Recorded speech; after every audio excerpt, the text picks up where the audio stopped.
Привет! Это быстрая сводка о невероятном побеге Хань Ли и его новом смертельно опасном пункте назначения. Триумф от создания супероружия за секунду сменяется отчаянной гонкой на выживание. Во-первых, из-за чего началась заварушка. Перековав мечи в гигантский золотой клинок молний, Хань Ли высвободил настолько колоссальную энергию, что она начала буквально рвать на куски само тайное измерение. Как двигатель от космической ракеты в обычной легковушке. Мощи столько, что машина разваливается на ходу. Во-вторых, прыжок в неизвестность. Пока мир рушится, единственный выход — сломанный, скрипящий древний телепорт. Отбив атаку внезапного врага в последнюю секунду, Хань Ли и Лю Ючин прыгают в портал ровно за миг до взрыва всего измерения.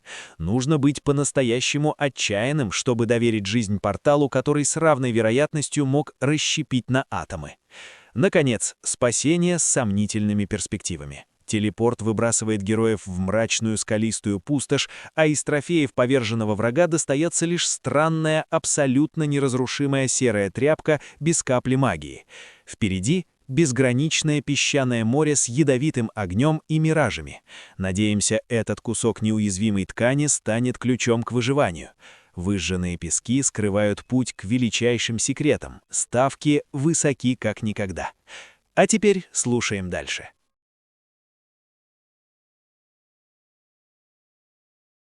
Глава 446. Скорбь жизни и смерти. Хань Ли принял нефритовый свиток от Луи Цин, прижал его к колбу и через некоторое время отвел свое духовное чувство от свитка, прежде чем вернуть его Луи Цин, заметив, это довольно подробная карта. Можно узнать, откуда ты ее взяла. С той каменной таблички, совершенно верно. Именно потому, что у меня есть эта карта, я хотела отправиться к безграничному песчаному морю, но, даже имея ее, я буду рассчитывать на вас, брат Хань, чтобы мы смогли пройти через него, ответила Луи Цин.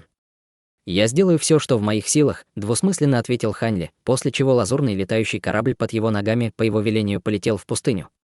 Войдя в безграничное песчаное море, они оба мгновенно почувствовали, как температура воздуха резко поднялась, и им показалось, будто они попали в проварку. «Давай сначала определим наше текущее местоположение», товарищ Даослу предложил Хань Ли. Хорошая мысль. Я не знаю точно, где мы сейчас находимся, но как только мы встретим 2 или 3 места, отмеченных на карте, я смогу определить наше местоположение, ответила Луи Цин, кивнув. Тем временем, в царстве бессмертных был один горный хребет, который был чрезвычайно величественным, с крутыми, захватывающими дух вершинами, похожими на мечи, направленные прямо в небеса. Глубоко в горном хребте находилась внушительная, старинная крепость. Крепость была построена в очень своеобразном стиле, который включал в себя всевозможные изображения мечей во всех аспектах ее конструкции, включая крышу и все стены. Большие мечи, маленькие мечи, короткие мечи, длинные мечи. Бесчисленные мечи всех видов заполняли каждый уголок древней крепости. Крепость была ярко освещена, и по ней ходило или летало множество людей. Все эти люди были одеты в золотые одежды с вышитой на рукаве иероглифом «Сюн», и, похоже, это был довольно могущественный клан совершенствующихся. Внутри темной секретной комнаты глубоко в крепости находилась черная каменная платформа размером около 3 метров, на которой лежал юноша. Глаза юноши были плотно закрыты, и он был совершенно неподвижен и безжизнен. На каменной платформе вокруг тела был выгравирован круг из глубоких духовных узоров, а над головой юноши была установлена темно-лазурная масляная лампа. Однако, в этот момент пламя в лампе было очень слабым и постоянно мерцало, словно могло погаснуть в любой момент. К груди юноши был прикреплен черный талисман с начертанными на нем рядом глубоких рун, и он испускал всплески особых колебаний ауры. Внезапно дверь секретной комнаты со скрипом открылась, нарушив тишину, и в комнату один за другим вошли 2 фигуры.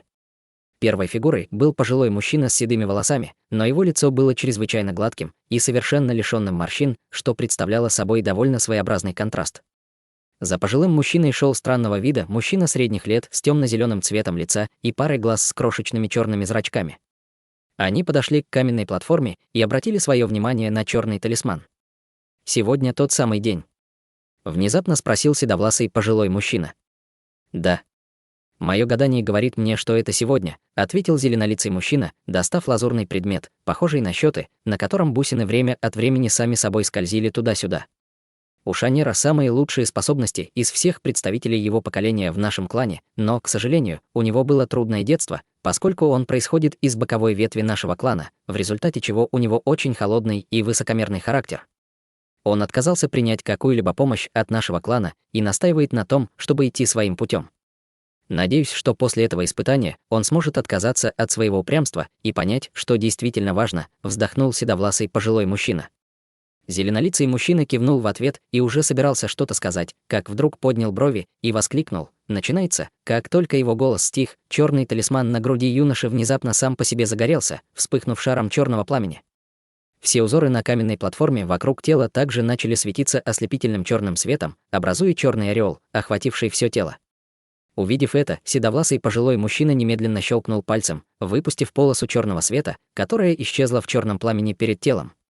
Пламя мгновенно взметнулось вверх, а затем разделилось на 5 частей, после чего из 5 шаров огня вылетело несколько полос черного света, которые соединились друг с другом, образовав формацию в форме пентаграммы.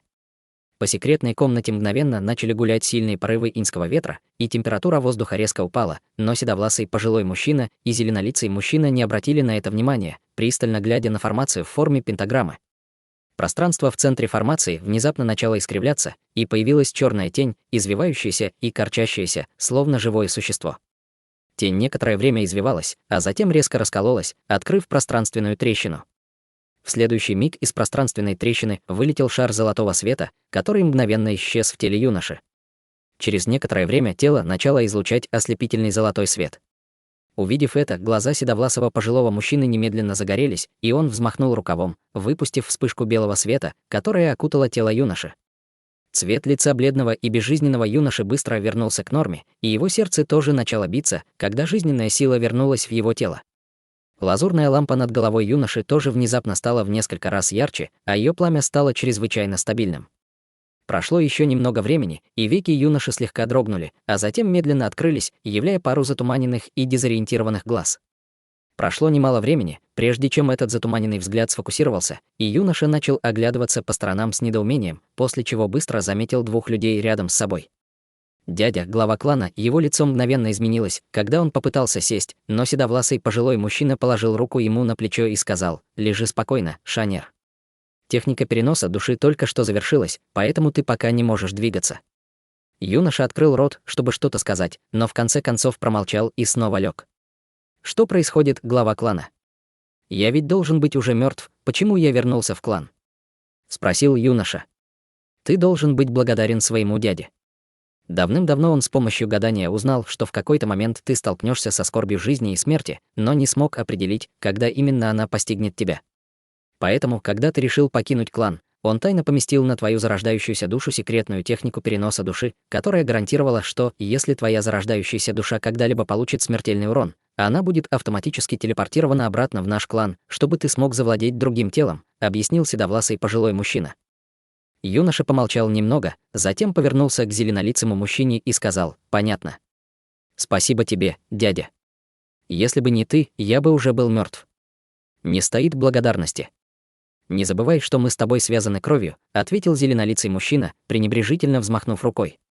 В глазах юноши мелькнуло сложное выражение, когда он сказал: «Дядя, каждый раз, когда ты используешь свою технику гадания, ты теряешь как минимум 10 тысяч лет своей базы совершенствования. Чтобы узнать мою судьбу, ты должен был потерять как минимум 100 тысяч лет совершенствования. Как я могу отплатить тебе? Какие-то 100 тысяч лет совершенствования — это ничто. Я просто рад, что ты вернулся целым и невредимым», — сказал зеленолицый мужчина с улыбкой. Юноша опустил взгляд и промолчал. «На какого врага ты наткнулся в северном ледниковом регионе бессмертных, Шанер? Ни один обычный культиватор не смог бы сразить тебя», — внезапно спросил седовласый пожилой мужчина. Услышав это, в глазах юноши мелькнул холодный блеск, но он воздержался от ответа. «Забудь об этом. Если ты не хочешь говорить, я не буду настаивать. Ты можешь сам разобраться с этим делом», — сказал седовласый пожилой мужчина, качая головой. «Спасибо, глава клана», — ответил юноша, кивнув. «Теперь, когда ты вернулся, оставайся здесь. Мы поможем тебе как можно скорее восстановить твою базу совершенствования, а Дворец Бессмертных уже несколько раз присылал нам приглашение, так что ты должен пойти и принять свою должность там. Обо всем остальном мы поговорим в другой раз», — сказал седовласый пожилой мужчина. Услышав это, брови юноши слегка нахмурились, он помолчал немного, прежде чем кивнуть в ответ. Увидев это, седовласый пожилой мужчина и зеленолицый мужчина обменялись взглядами, и оба увидели в глазах друг друга отражение своей радости.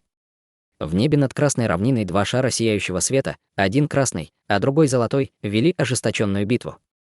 Два шара света яростно сталкивались, издавая оглушительные грохоты, от которых содрогалось окружающее пространство, а во все стороны проносились порывы сильного ветра.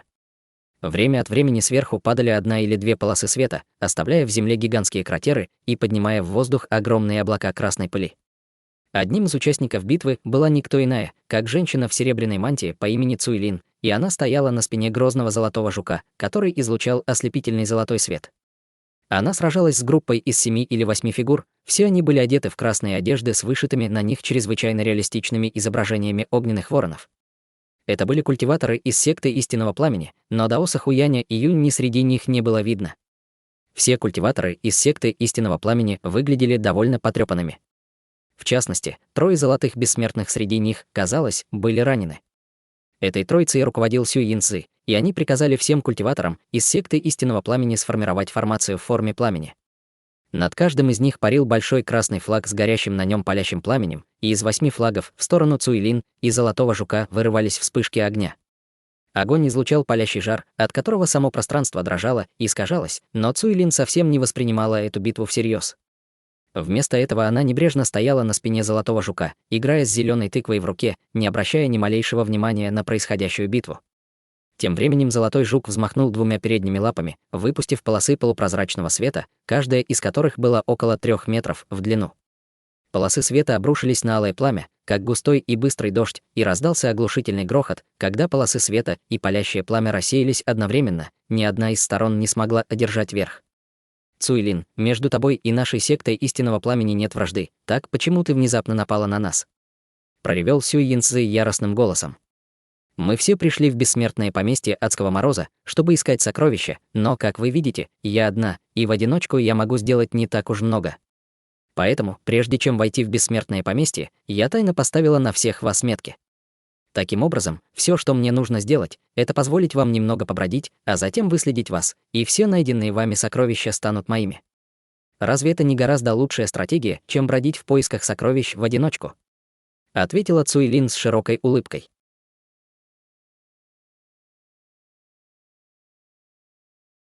Глава 447. Высшая небесная тыква. Сюй Янцзы и остальные были еще больше разъярены, услышав это, но в то же время они были чрезвычайно встревожены и поспешно осмотрели себя с помощью своего духовного чувства.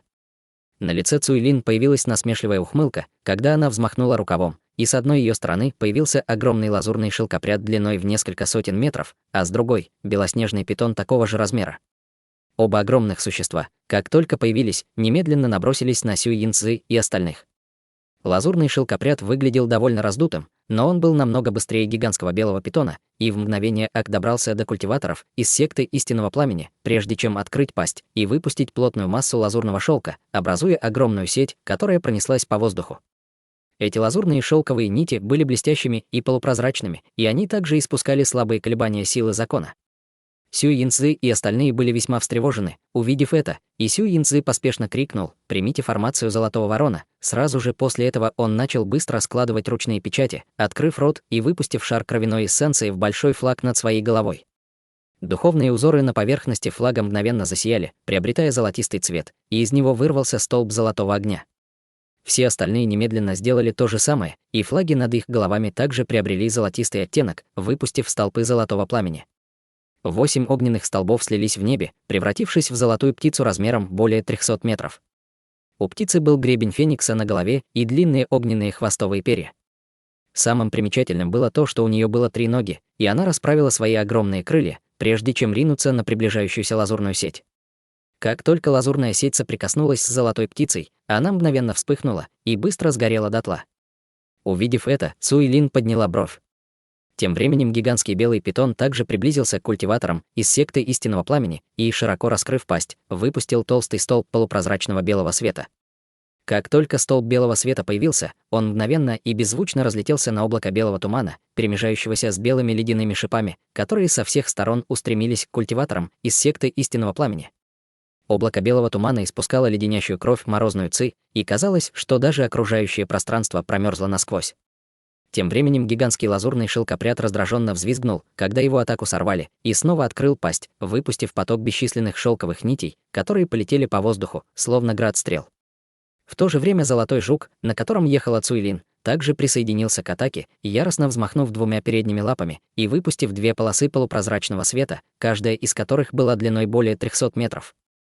В мгновение две полосы полупрозрачного света появились перед культиваторами из секты истинного пламени, а затем пронеслись по ним крест-накрест.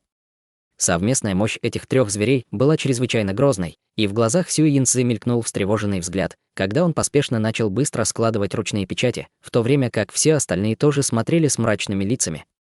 По мере того, как 8 флагов начинали светиться все ярче, пламя вокруг тела золотой птицы также становилось все ярче и ярче. В безграничном песчаном море лазурный летающий корабль продолжал свой путь с постоянной скоростью. Пролетев почти полдня, Хань Ли и Луи Цин уже преодолели значительное расстояние в безграничном песчаном море, и в этот момент они оба выглядели немного покрасневшими. Хань Ли, очевидно, чувствовал себя намного лучше, но щеки Луи Цин были ярко-красными, и от нее исходила неестественная горячая аура. Хань Ли стоял на носу корабля, осматривая окрестности своими духовными глазами, когда внезапно повернулся влево. Там, на горизонте, виднелось слабое зеленое пятно, и казалось, что там находится оазис. «Это должно быть один из миражей, которые здесь встречаются», — сказала Луи Цин. Услышав это, в глазах Хань Ли появился намек на интригу.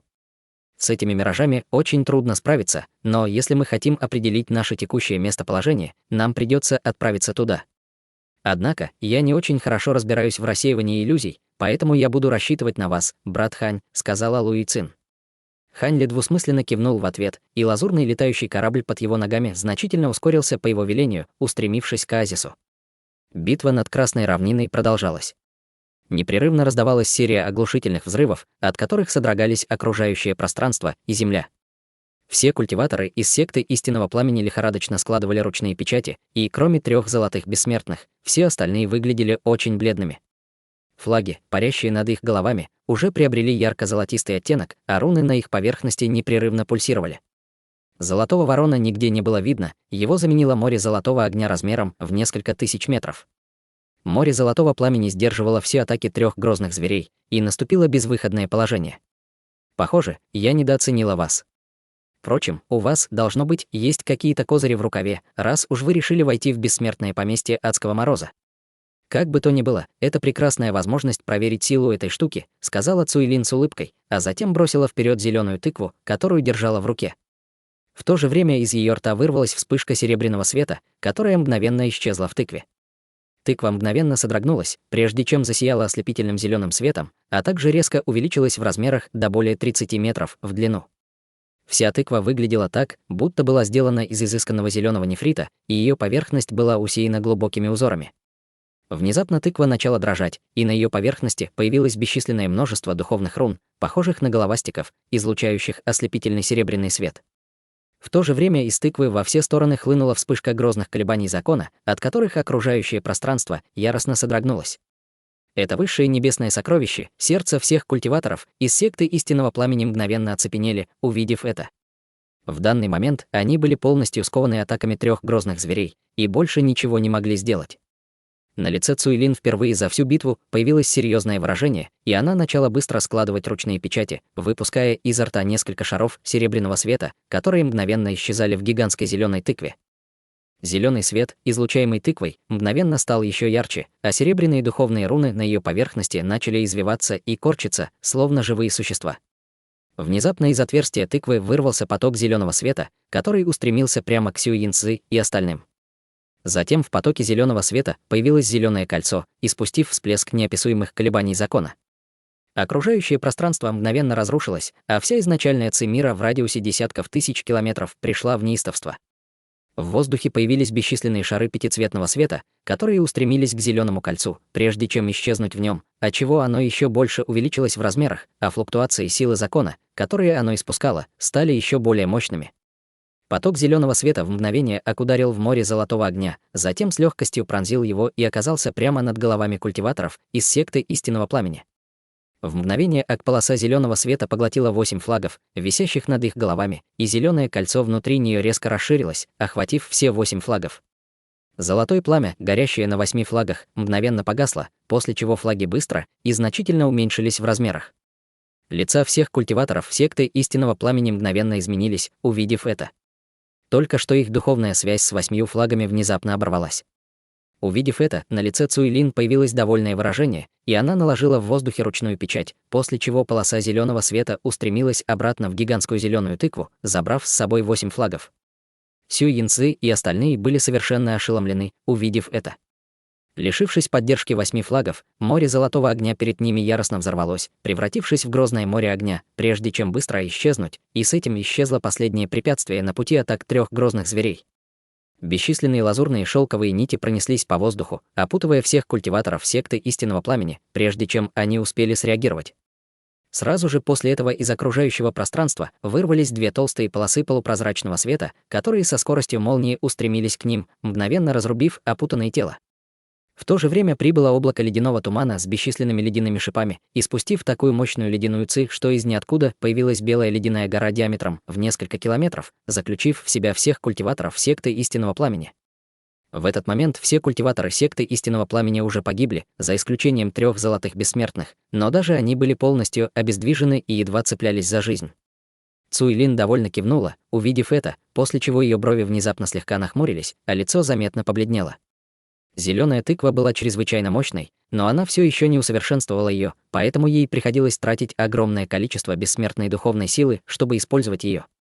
Она сделала глубокий вдох, и ее цвет лица быстро вернулся к норме, когда она взмахнула рукавом в сторону гигантской зеленой тыквы над головой. В мгновение тыква вернулась к своему первоначальному размеру, прежде чем вернуться в ее руку. После этого она с холодным выражением лица повернулась к культиваторам из секты истинного пламени, заключенным в ледяную гору, но прежде чем она успела что-либо сделать, тело 3 золотых бессмертных внезапно окутал слой багрового пламени. 3 вспышки багрового пламени быстро соединились, выпустив всплеск поразительной силы, и гигантская ледяная гора содрогнулась, а на ее поверхности появилась большая трещина. Увидев это, гигантский белый питон издал яростный рев, но было уже слишком поздно что-либо делать. Из трещины, словно молнии, вылетели 3 полосы багрового света, которые устремились вдаль, и в полосах света можно было увидеть 3 зарождающиеся души. Вырвался большой поток лазурных шелковых нитей, которые с поразительной скоростью устремились к 3 зарождающимся душам, но, очевидно, они были слишком медленными, чтобы поймать их.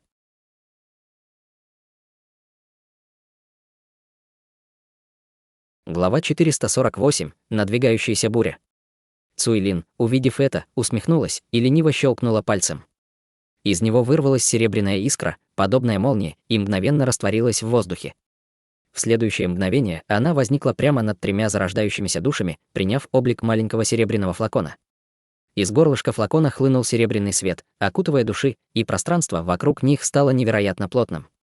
Зарождающиеся души, словно, угодили в трясину, не в силах пошевелиться. На лице зарождающейся души Сюй Янцзы появилось свирепое выражение. Он открыл рот и выпустил крошечный багровый кинжал, который с молниеносной скоростью метнулся к его голове. Душа разделилась надвое.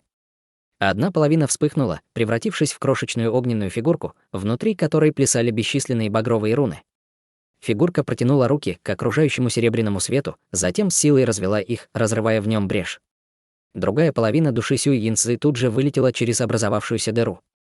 Крошечный клинок разлетелся на осколки, превратившись в шар багрового света, который окутал вторую половину души. Скорость души мгновенно увеличилась в несколько раз, и в мгновение она исчезла вдали. В глазах Цуйлин промелькнул проблеск удивления, но было уже слишком поздно вмешиваться. Она не обратила на это особого внимания, указав пальцем на маленький серебряный флакон. Флакон тут же втянул в себя 2 оставшиеся души. Тем временем ледяная гора рассыпалась на части, и гигантский белый питон принес Цуйлин хранилище всех культиваторов секты истинного пламени. Цуйлин бегло осмотрела содержимое хранилищ своим духовным чутьем, удовлетворенно кивнула и убрала их. Затем она похлопала гигантского питона по голове, похвалив: «Хорошая работа». В глазах питона мгновенно появилось подобострастное выражение, он кивнул Цуйлин и, превратившись в белую вспышку, юркнул в маленький белый мешочек, прикрепленный к ее поясу. Огромный лазурный шелкопряд также подлетел к ней и растворился в другом мешочке в виде лазурной вспышки. В следующее мгновение Цуйлин взлетела на спину золотого жука. «Продолжаем путь?» — спросил он довольно нежным голосом. «Ты самый быстрый из 3, но оба других вмешались, чтобы перехватить убегающие души, а ты почему бездействовал?» Холодно спросила Цуйлин. «С твоими силами, если бы ты действительно хотела перехватить эти души, ты бы легко справилась без моей помощи», — фыркнул в ответ Золотой Жук. «Не думай, что тебе сойдет с рук такое вопиющее неповиновение. Я лишь балую тебя, потому что у тебя есть потенциал, но не путай мою доброту со слабостью», — отчитала Цуйлин холодным тоном. Золотой Жук лишь прожужжал в ответ, не обращая внимания на ее едва скрытую угрозу. В глазах Цуйлин мелькнул гнев, но, к ее чести, она была неожиданно терпима к Жуку и быстро подавила свою злость. «Продолжай путь». Золотой Жук ничего не ответил и полетел, превратившись в золотую вспышку.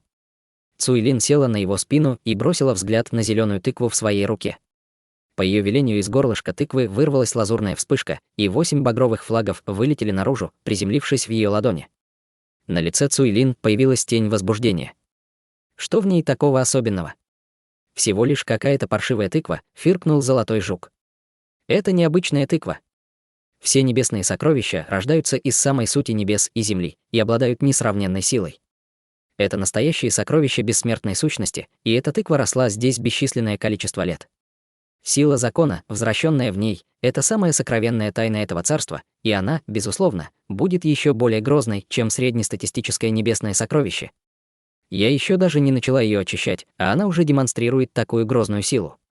Как только у меня появится возможность ее очистить и изучить, она, несомненно, сослужит мне еще лучшую службу. Голос Цуйлин звучал довольно спокойно и собрано, но в нем определенно сквозило волнение. Не знал, что эта тыква настолько впечатляющая. «Как замечательно!» — хмыкнул Золотой Жук. «В любом случае, я приняла правильное решение, придя сюда. С этим небесным сокровищем в моих руках, пилюля высшего зенита, безусловно, будет моей. Как только я достигну стадии высшего зенита и овладею этим сокровищем, у меня появится шанс в будущем вознестись до стадии великого объединения. Пока ты хранишь мне абсолютную верность, я позабочусь о тебе», — с волнением в голосе сказала Цуйлин. «Заранее благодарю», — равнодушно ответил Золотой Жук, казалось, не впечатленный. Цуйлин недовольно нахмурила брови и холодно фыркнула. «Какой ты неблагодарный маленький негодник». Затем, не обращая больше внимания на Золотого Жука, она продолжила изучать зеленую тыкву в своей руке. Внезапно ее лицо слегка изменилось, когда ее взгляд упал на горлышко тыквы. Тыква была целиком зеленого цвета, словно вырезанная из куска нефрита, но цвет вокруг горлышка был явно немного светлее, указывая на то, что она еще не созрела полностью. Похоже, я собрала ее слишком рано, и ей еще нужно немало лет, чтобы достичь полной зрелости. В любом случае, как только я покину это место, я смогу найти подходящую духовную почву и духовную жидкость, чтобы взрастить ее, и миллиона лет должно хватить для ее созревания. Она нашла эту зеленую тыкву в лечебном саду и была в восторге, наткнувшись на нее.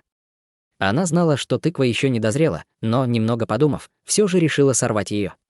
Она знала, что сбор тыквы до полной зрелости, безусловно, окажет на нее негативное влияние, но она не собиралась ждать следующего появления бессмертного поместья. Кто знает, будет ли тыква ждать ее в следующий раз. В небе над Багровой горой культиваторы Дворца Небесного Потока парили в воздухе. Они выстроились в линию, образуя длинную полосу голубого света, напоминавшую гигантского дракона, и мчались по воздуху. Багровая гора внизу была покрыта пышной растительностью, среди которой было немало духовных растений, излучавших мощные колебания духовной силы. Некоторые культиваторы Дворца Небесного Потока, достигшие стадии истинного бессмертного, были явно не прочь сделать крюк, чтобы собрать некоторые из духовных растений внизу, но Ло Цинхай не выказывал никаких признаков остановки, продолжая движение без пауз. В результате никто больше не мог остановиться, чтобы искать сокровища, и светлокожий ученый рядом с Ло Цинхаем сказал: «Не думаю, что нам нужно так спешить, хозяин дворца. Некоторые из духовных растений внизу весьма полезны даже для таких, как мы». «Поверь мне, младший боевой брат, у меня есть на то причины», — ответил Ло Цинхай. Светлокожий ученый, услышав это, слегка запнулся, затем кивнул в ответ и замолчал. Тем временем культиваторы Северного Ледникового Дворца Бессмертных стояли перед Голубым дворцом. Дворец сиял духовным светом, и внутри явно хранилось множество ценных сокровищ. Все культиваторы Северного Ледникового Дворца Бессмертных смотрели на дворец с огромным вожделением в глазах, а Сяо Цзиньхань, скрестив руки за спиной, равнодушно произнес: «Можете войти, но у вас есть всего 15 минут. Как только 15 минут истекут, мы сразу же отправляемся». Все культиваторы Дворца Бессмертных тут же дали утвердительные ответы и влетели внутрь, а Ся Цзиньхань остался у входа во дворец, задумчиво глядя вдаль. Внутри серого облака серая летающая лодка мчалась по воздуху. Внутри серого облака, подобно черным молниям, сверкали черные вспышки света, но все они сдерживались световым барьером вокруг летающей лодки. Внутри лодки сидели культиваторы секты Падающей Зари. В центре находился Фэн Тяньду, а все остальные располагались вокруг него по кругу. От их тел исходили сероватые потоки света, и, казалось, они использовали какую-то секретную технику. Долгое время спустя Фэн Тяньду внезапно открыл глаза, и его брови плотно сдвинулись. Как такое возможно? Я больше не могу ощутить ауры этих двух цепей законов, разделяющих источник. Куда они могли пропасть? Пробормотал он себе под нос с задумчивым выражением на лице. В другом месте бессмертного поместья огненный шар с невероятной скоростью летел по бескрайнему морю облаков в небе. Внутри шара находились никто иные, как Даос Хуянь и Юнни, и оба они с серьезными лицами молча летели вперед. В небе над болотом группа существ темного юга была окружена стаей странных желтых птиц. Эти птицы были длиной около 12 метров, с зелеными мясистыми наростами на головах и чрезвычайно острыми клювами и когтями. По отдельности они не были особенно сильными, но их были сотни, и они были быстры, как молния.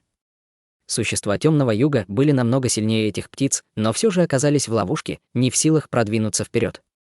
К этому моменту все уже пробыли в бессмертном поместье Адского Мороза довольно долго, и многие уже успели получить значительные награды или погибли. В безграничном песчаном море лазурный летающий корабль продолжал мчаться по воздуху, а Хань Ли стоял на носу корабля, осматривая окрестности своими глазами духовного прозрения. Рядом с ним стояла Луи Цин, держа в руках нефритовый свиток с картой местности. Их нездоровый румянец уже прошел, и было ясно, что они нашли область водной духовной силы, которая позволила им ослабить огненное отравление. Несмотря на то, что после выхода из области водной духовной силы они снова начнут медленно отравляться, пока они планируют хороший маршрут, который позволит им регулярно останавливаться в областях водной духовной силы по пути, проблем возникнуть не должно. Таким образом, огненное отравление, которым славилось безграничное песчаное море, на самом деле не представляло для них большой угрозы. К этому моменту они уже довольно глубоко проникли в безграничное песчаное море и находились недалеко от пути, ведущего в другой регион. Внезапно внимание Хань Ли привлек вид справа, где на далеком горизонте показался еще один оазис.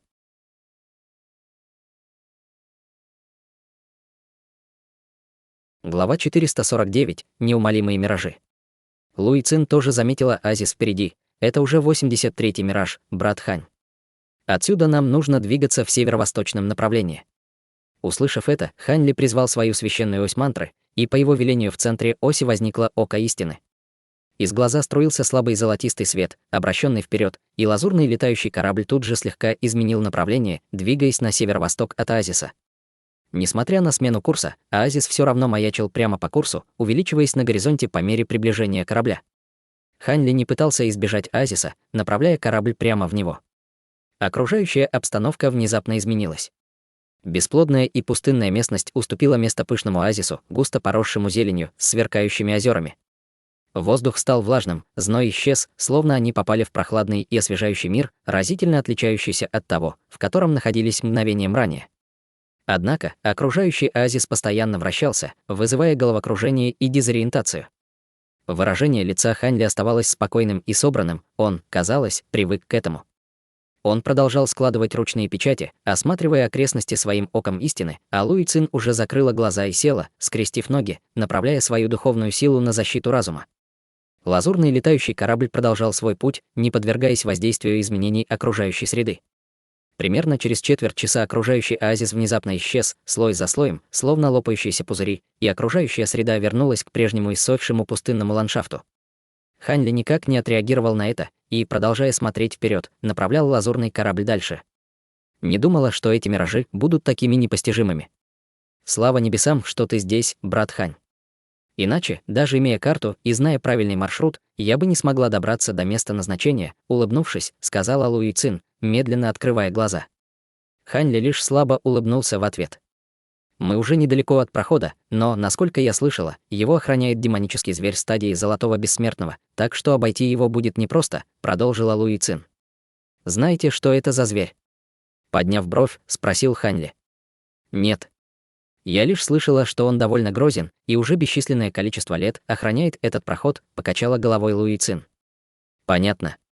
В таком случае, полагаю, нам придется действовать по обстоятельствам, задумчиво кивнул Ханли. Спокойствие и уверенность Ханли вселили в Луи Цин немало надежды. Почти день пролетел незаметно, и за это время они столкнулись еще с несколькими миражами, которые Ханли без труда преодолел с помощью своего Ак-истины. Согласно карте Луи Цин, проход был уже совсем близко. В этот момент летающий корабль все еще продолжал свой путь, но брови Ханли слегка нахмурились. Его больше не беспокоили миражи безграничного песчаного моря, и единственное, что тревожило его мысли, это демонический зверь, охраняющий проход. Если зверь действительно охранял проход бесчисленное количество лет, как утверждала Луи Цин, то кто знает, какие особые способности он мог развить за это время. В этот самый момент впереди появился еще один оазис, и Ханли поспешил избавиться от своих мыслей, чтобы сосредоточиться на поставленной задаче. Луи Цин, взглянув на карту, сказала: «Это последний мираж перед входом в проход. Менять направление не нужно, просто летите прямо». Ханли кивнул в ответ и снова призвал свое око истины, а лазурный летающий корабль продолжил свой путь. Как раз в тот момент, когда он собирался войти в оазис, впереди внезапно появились еще 4 оазиса. 5 оазисов образовали пятиугольник, резонируя друг с другом, и все они начали ярко светиться, в мгновение ока превратившись в огромный шар зеленого света. Ханли и Луи Цин были ошеломлены, увидев это, но было уже слишком поздно пытаться остановить корабль. Лазурный летающий корабль в мгновение ока исчез в шаре зеленого света, и окружающая пустыня вновь пропала. Однако, на этот раз, вместо оазиса, Ханли и Луи Цин оказались в хаотичном пространстве с бесчисленными светящимися зелеными тенями, которые мерцали, пульсировали и переплетались друг с другом, создавая невероятно дезориентирующую картину. Одновременно со всех сторон хлынули потоки мощной иллюзорной силы. Иллюзия здесь была в бесчисленное множество раз сильнее, чем в оазисах, с которыми они сталкивались ранее. «Как такое возможно?» — воскликнула Луи Цин с ошеломленным выражением лица. Как только ее голос стих, на нее обрушился поток мощной иллюзорной силы, и ее глаза моментально остекленели. Она застыла на месте, по-видимому, уже попав под влияние иллюзии. Такая же иллюзорная сила хлынула и на Ханли. Он, естественно, был намного лучше подготовлен к ее воздействию, чем Луи Цин, но, тем не менее, его тоже охватило головокружение. Он глубоко вдохнул и поспешно запустил свою технику духовного очищения. Прохладное и освежающее ощущение мгновенно разлилось по его разуму, рассеивая туман головокружения. В этот момент Луи Цин внезапно начала хаотично размахивать руками и ногами, а в ее глазах появилось безумие. Тут же она повернулась к Ханли с яростным убийственным намерением в глазах, и в ее руке, во вспышке серебряного света, появился серебряный длинный меч. Меч излучал яркий и чистый серебряный свет в виде бесчисленных серебряных нитей и с невероятной скоростью устремился к Ханли. Еще до того, как меч достиг цели, Ханли накрыла волной невероятно сильного боевого намерения, создавая ощущение, будто в его душу вонзаются бесчисленные раскаленные иглы. Даже с его невероятно сильным духовным чутьем он не смог сдержать приглушенный стон, ошеломленный таким неожиданным поворотом событий. По пути сюда он ни разу не видел, чтобы Луи Цин использовала меч, поэтому для него стало огромным сюрпризом то, что ее владение мечом было настолько развито, что она могла наносить вред душам своих противников одним лишь боевым намерением. Однако, ее боевое намерение все же не было достаточно сильным, чтобы нанести ему существенный урон. Он тут же щелкнул пальцами, выпуская 5 потоков лазурной энергии меча, которые перехватили летящий навстречу серебряный меч, грозя разорвать его на части. Однако, к его удивлению, серебряный меч внезапно взметнулся вверх, словно проворная рыба, несмотря на то, что уже вылетел из рук Луи Цин, и ему удалось вырваться из тисков 5 потоков энергии меча. В то же время из тела Луи Цин вырвался ослепительный лазурный свет, и она внезапно исчезла с места. Ханли, увидев это, на мгновение растерялся, а в следующее мгновение вокруг него появились 5 одинаковых Луи Цин, каждая из которых излучала мощную энергию меча. Серебряные мечи в руках 5 Луи Цин снова вспыхнули и метнулись к нему, целясь в жизненно важные органы. Тело Ханли окутала звездная пленка, сдерживая на расстоянии 5 серебряных мечей. В то же время Ханли окинул взглядом 5 Луи Цин своим оком истины, и на его лице мгновенно появилось понимание. Тут же он открыл рот и выпустил мощную дугу золотых молний, которая с невероятной скоростью устремилась к одной из Луи Цин справа от него. Луи Цин, которой полетела молния, взмахнула мечом, создав вокруг себя плотный серебряный барьер из энергии меча. Дуга золотых молний ударила по барьеру, раздался громкий треск, и почти половина молний была уничтожена бесчисленными встречными проекциями меча. Однако серебряный барьер тоже нестабильно дрожал и вскоре взорвался, а серебряный меч в руке Луи Цин разлетелся на бесчисленные осколки. Те немногие остатки дуги золотых молний с грозной силой ударили по Луи Цин, и она, словно тряпичная кукла, отлетела в сторону, врезавшись в борт лодки. 4 остальные Луи Цин вокруг Хань Ли бесследно исчезли. Единственная оставшаяся Луи Цин, издав приглушенный стон, вскочила на ноги. Убийственное намерение в ее глазах ничуть не ослабло, но прежде чем она успела что-либо сделать, из воздуха вокруг нее возникла толстая полупрозрачная цепь, которая с молниеносной скоростью обвила ее тело. Цепь слабо светилась и имела довольно эфемерный вид. Это была цепь, созданная духовным чутьем Хань Ли, и хотя она полностью обездвижила Луи Цин, безумный взгляд на ее лице остался, и она продолжала бороться изо всех сил. Хань Ли быстро начал произносить заклинания, щелкая пальцем по воздуху и выпуская заклинания одно за другим. Все они, по очереди, исчезали в теле Луи Цин. Из ее тела мгновенно возникло бесчисленное множество рун, которые превратились в несколько полупрозрачных колец, сжимающих ее. Защитный лазурный свет вокруг ее тела растаял, словно снег под палящим солнцем, и она без сознания рухнула на землю. Хань Ли, увидев это, удовлетворенно кивнул. Это была секретная техника, которую он создал, подражая ограничивающей силе закона 7 колец яркой звезды, и, очевидно, она сработала довольно хорошо. После того, как ему удалось усмирить Луи Цин, на его лице появилось озадаченное выражение. Серебряный меч, которым она пользовалась, был крайне посредственным. По сути, его даже нельзя было считать духовным сокровищем, и если бы не это, возможно, он все еще боролся бы с ней. Сила, которую она только что продемонстрировала, была намного больше той, что она показывала до этого, и Хань Ли не мог не задаться вопросом, не скрывала ли она свою истинную силу все это время. Он бросил долгий взгляд на бессознательную Луи Цин, затем быстро отвел глаза. В этот момент он сам находился в довольно опасном положении, поэтому у него не было времени размышлять об истинной природе сил Луи Цин. С этой мыслью истинная экстремальная мембрана вокруг него исчезла, и он сел, скрестив ноги, вглядываясь в окружающее хаотичное пространство. Это была довольно мощная иллюзия, но он понимал, что, по своей сути, она ничем не отличалась от иллюзий оазисов, с которыми они сталкивались ранее. С опытом, накопленным при разрушении этих иллюзий, он был уверен, что сможет выбраться и из этой. С этой мыслью он немедленно начал произносить заклинание, и вся бессмертная духовная сила хлынула в священную ось мантры перед ним. Ось тут же начала излучать ослепительный золотистый свет, а око истины в ее центре стало невероятно ярким и полупрозрачным.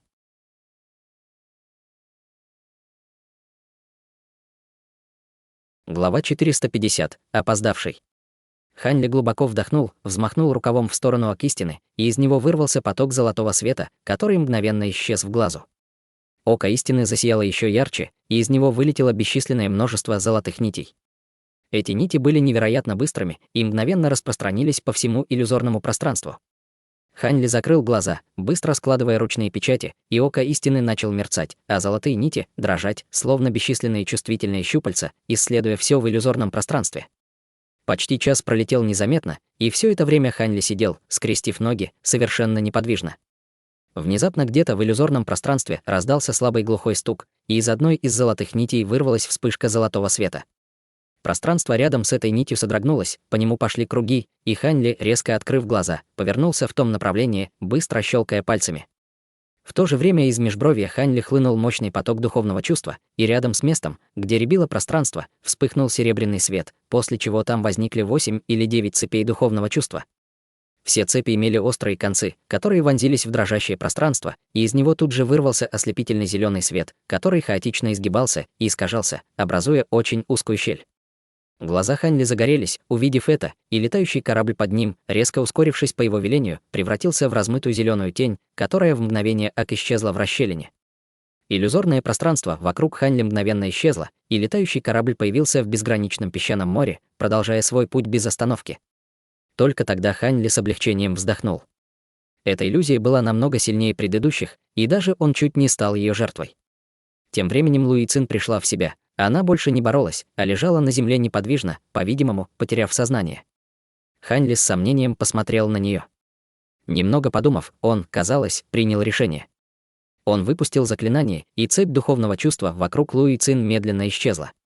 В то же время исчезли и полупрозрачные кольца света вокруг нее, после чего Хань Ли щелкнул пальцем, и в лоб Луи Цин полетел поток лазурного света.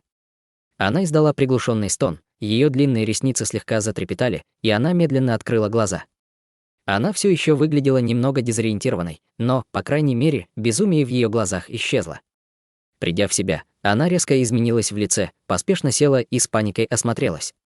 Только осознав, что она в безопасности на летающем корабле Ханли, ее лицо немного прояснилось, но в глазах все еще читался страх. «Похоже, тебе уже удалось пройти эту иллюзию, брат Хань. Не думала, что последний мираж будет таким сильным». Ханли все это время наблюдал за выражением лица Луи Цин и, нахмурив брови, промолчал. Луи Цин, естественно, заметила перемену в его выражении. «Что случилось, брат Хань?» Ханли покачал головой. «Ничего». «Как ты себя чувствуешь, Луи Цин?» Услышав это, на мгновение замерла, затем прижала руку к животу, и в ее глазах мелькнули боль и удивление. «Откуда у меня эти раны? В мираже ты поддалась иллюзии и напала на меня, поэтому мне пришлось усмирить тебя силой, и я, возможно, был немного грубоват в пылу схватки», — объяснил Ханли. Луи Цин, услышав это, снова ненадолго замешкалась, затем на ее лице появилось виноватое выражение. «Прости, что постоянно тебе мешаю, брат Хань». Ханли махнул рукой, затем, посмотрев вперед, сказал: «Теперь, когда мы миновали последний мираж, проход должен быть совсем близко. Давай немного передохнем, прежде чем продолжим путь». С этими словами он взмахнул рукавом, выпуская заклинание, и лазурный свет, исходящий от летающего корабля, слегка замерцал, когда он остановился. Луи Цин кивнула в ответ, снова села, скрестив ноги, и приняла пилюлю. Вокруг нее быстро появился слой яркого лазурного света, образуя защитный барьер, окутывающий ее целиком. Ханли, увидев это, удивленно прищурился. Не похоже, что Луи Цин притворялась, так неужели она совершенно забыла, что случилось в последнем мираже? Немного подумав, Ханли покачал головой, отгоняя эти мысли, но при этом мысленно отметил, что нужно быть настороже. Он взмахнул рукавом, выпуская множество потоков голубого света, в каждом из которых был флаг, который приземлился где-то рядом с летающим кораблем.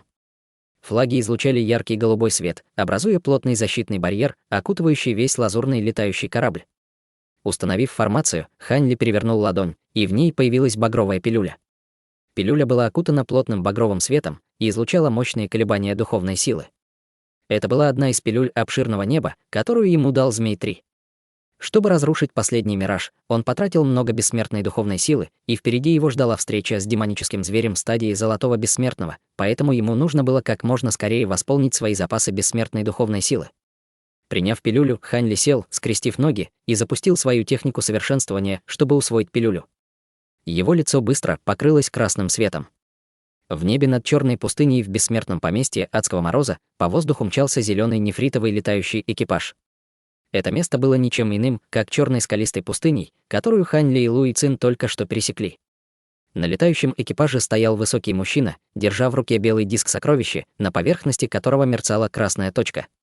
Внезапно мужчина поднял голову, посмотрел вперед и холодно произнес: «Я знал, что где-то поблизости есть практик техники духовного очищения. Тебе от меня не уйти». Тут же, по его велению, 4 колеса летающего экипажа превратились в 4 миниатюрных лазурных торнадо, и скорость экипажа мгновенно увеличилась в несколько раз, устремившись вдаль с невероятной скоростью. Час пролетел незаметно. Ханли на лазурном летающем корабле открыл глаза, уже полностью восполнив свои запасы бессмертной духовной силы. Немного погодя, лазурный свет вокруг Луи Цин тоже исчез, и, казалось, она оправилась от своих ран. «Пойдем», — сказал Ханли, взмахнул рукавом, чтобы убрать формацию вокруг корабля, и продолжил путь. Они оба молчали, и вскоре пролетели почти 3 часа.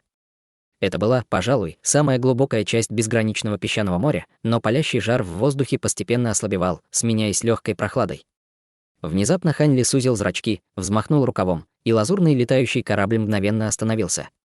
Как оказалось, впереди появился еще один оазис. Этот оазис был, пожалуй, 40 километров в радиусе и был покрыт густой растительностью. В центре оазиса находилось озеро в форме полумесяца, поверхность которого ярко светилась. Несмотря на ясный солнечный день, озеро все равно привлекало внимание, напоминая сияющую луну, упавшую на безграничное песчаное море. В отличие от предыдущих оазисов, этот не был миражом. В центре озера в форме полумесяца находился быстро вращающийся черный вихрь размером в несколько десятков метров. Из черного вихря исходили пространственные колебания, и в его глубине виднелась слабая белая точка, по-видимому, ведущая в другой мир. Вся вода в озере вокруг вихря бурлила и громко плескалась. «Это пространственный проход!» — воскликнула Луи Цин восторженным голосом. Однако Ханли смотрел не на черный вихрь. Его взгляд был прикован к небольшому лесу озера, и его лицо слегка изменилось. Он взмахнул рукавом, убирая лазурный летающий корабль, и спустился к оазису. Луи Цин, увидев это, слегка замялась, затем по привычке последовала за ним. Когда они приблизились к оазису, на лице Луи Цин появилось удивленное выражение, и она остановилась. Как оказалось, в лесу внизу лежал чудовище размером более 30 метров. Растительность в лесу была довольно густой, и чудовище пряталось в подлеске, поэтому Луи Цин до этого момента не замечала его. Зверь походил на гигантского быка, он имел невероятно мощное телосложение с перекатывающимися мускулами под слоем лазурного мехового покрова, похожего на нефрит. Однако, вместо копыт у него было 4 лапы с острыми когтями, которые холодно поблескивали. Даже после смерти зверь все еще излучал очень мощную ауру, так что он, должно быть, был невероятно силен при жизни. Однако, он был обезглавлен, и его грозная голова лежала на земле неподалеку. На голове был один черный рог, и в глазах застыло выражение ужаса, словно перед смертью он увидел нечто невероятно ужасное. Похоже, кто-то добрался сюда раньше нас. В этом есть смысл. Все крупные силы, которые попали в бессмертное поместье на этот раз, знают, что в глубине этого безграничного песчаного моря есть проход, ведущий в другой регион. У них может и не быть карты этого места, но, учитывая их силы, им, безусловно, под силу найти это место раньше нас, задумчиво произнесла Луи Цин.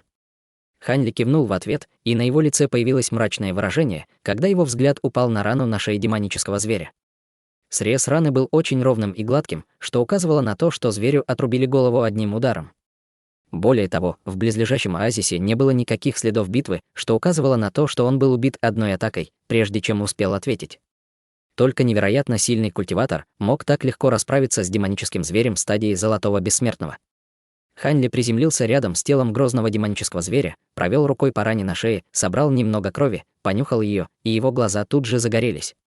Луи Цин была озадачена странным жестом Хань Ли и не могла не спросить, в чем дело. Брат Хань, ничего, покачал головой Хань Ли, и вспышка лазурного света стерла кровь с его руки.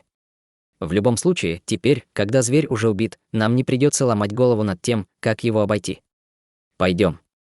Луи Цин, естественно, не стала возражать, и они подлетели к черному вихрю, заглядывая внутрь. Похоже, опасности нет, заключил Хань Ли после беглого осмотра, и с этими словами они влетели в черный проход.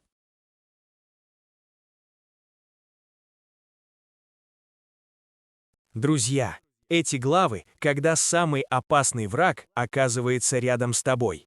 Безграничное песчаное море проверяет не силу, а разум. В последнем мираже Луи Цин теряет рассудок и атакует Хань Ли с неожиданно высоким мастерством меча, таким, что способен ранить саму душу. Скрывала ли она свои истинные способности с самого начала? Хань Ли реагирует не паникой, а оком истины, видит сквозь искажения и сохраняет хладнокровие. Иногда попутчик опаснее древнего демонического зверя. Тем временем Тюлин уничтожает культиваторов секты истинного пламени элегантно. Высшая небесная тыква поглощает их мощное пламя, пока жертвы сами собирают сокровища, а она забирает все разом. Небесное сокровище полностью ломает баланс среди выживших фракций, и у остальных шансов откровенно мало. Хань Ли находит пространственный проход, но страж уровня Золотого Бессмертного уже мертв, убит одним чистым ударом. Хань Ли узнает кровь на ране, и в этот момент позади берет его след таинственный человек на нефритовом экипаже, практикующий технику духовного очищения.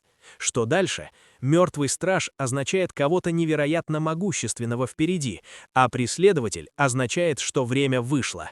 Лобовое столкновение всех фракций у узкого прохода неизбежно. Готовлю продолжение.